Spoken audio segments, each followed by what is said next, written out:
যেটার পরীক্ষা হয়েছে সেটা খারাপ করলে আপনি খারাপই করবেন, যেটার পরীক্ষা হয়নি সেইটার ক্ষেত্রে ম্যাপিং করা হবে।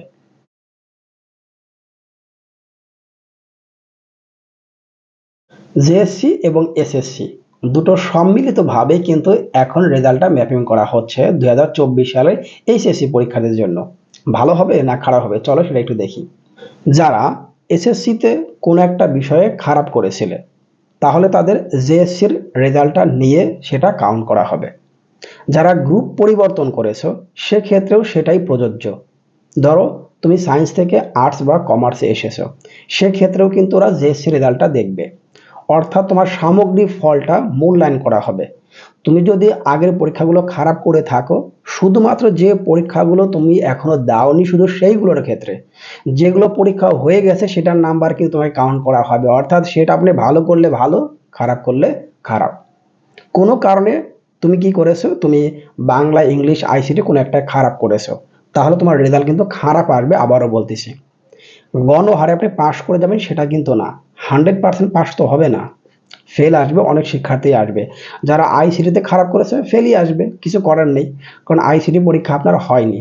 লাখ ভালো সিলেট বোর্ডের শিক্ষার্থীদের, ওদের একটা পরীক্ষা মাত্র হয়েছে, তার মানে সবগুলো পরীক্ষায় ওদের ম্যাপিং হবে জেএসসি এবং এসএসসির উপর ডিপেন্ড করে, শুধুমাত্র বাংলা পরীক্ষাটা বাদে। বাকি সবগুলোই কিন্তু ম্যাপিং করা হবে ওদের জেএসসি এবং এসএসসি থেকে। জেএসসিতে কোনো একটা পরীক্ষা ভালো করতে সেটা মূল্যায়ন করা হবে এসএসসির পরে।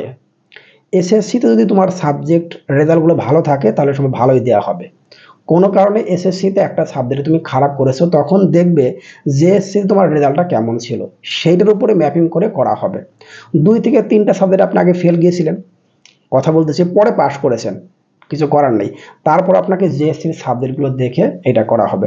এখন এসএসসিতে তুমি কোনো সাবজেক্টে ফেল করে আবার পাশ করছে, ইমপ্রুভমেন্ট দিয়েছো, হ্যাঁ একটা প্রশ্ন খুবই গুরুত্বপূর্ণ, অনেকে ইমপ্রুভমেন্ট দিচ্ছ, তাদের কি হবে? তাদের ক্ষেত্রে প্রযোজ্য, জেএসসির ফলাফলটা দেখবে। যদি জেএসসির ফলাফল খুব ভালো হয় তাহলে এসএসসির বিবেচনা করে এবং ইন্টার তোমাকে ভালো দেওয়া হবে। অর্থাৎ জেএসসি প্লাস এসএসসি ইকুয়াল হচ্ছে ইন্টার 24। ব্যাপারটা এরকম না, মূলত এসএসসি সমান এইচএসসি 24। কোনো কারণে এসএসসিতে রেজাল্ট খারাপ থাকলে তখন জেএসসিটা টানা হবে। সম্পূর্ণ খবরের লিঙ্কটা যেটা আমি প্রথম আলোতে দেখেছি, 1 ঘন্টা বা 2 ঘন্টা আগে দেওয়া হয়েছে, লিঙ্কটা তুমি প্রথম আলো পেপারে গেলেই পেয়ে যাবা, দেখতে পারো সম্পূর্ণ নিউজটা। আর এই কথাগুলোই কিন্তু বলা হয়েছে, বলে কোনো কারণে এসএসসিতে কোনো সাবজেক্টে তুমি খারাপ করে থাকো, তোমার যে রেজাল্ট তখন দেখা হবে, এর আগে কিন্তু না। শুধুমাত্র কোন বিষয়টা করতে হবে, যে বিষয়টা পরীক্ষা হয়নি সেই বিষয়টা, আমি বারবার বলতেছি, অনেক শিক্ষার্থী কমেন্টস করতেছো, আবারও ক্লিয়ার হও, যে বিষয়টা পরীক্ষা হয়নি। আবারও বলতেছি, তুমি যদি বাংলা ইংলিশ আইসিটি বা কোন একটা সাবজেক্ট পরীক্ষা হয়েছে সেটা আপনি খারাপ করেছেন, তাহলে আপনার পরীক্ষার রেজাল্ট খারাপই আসবে।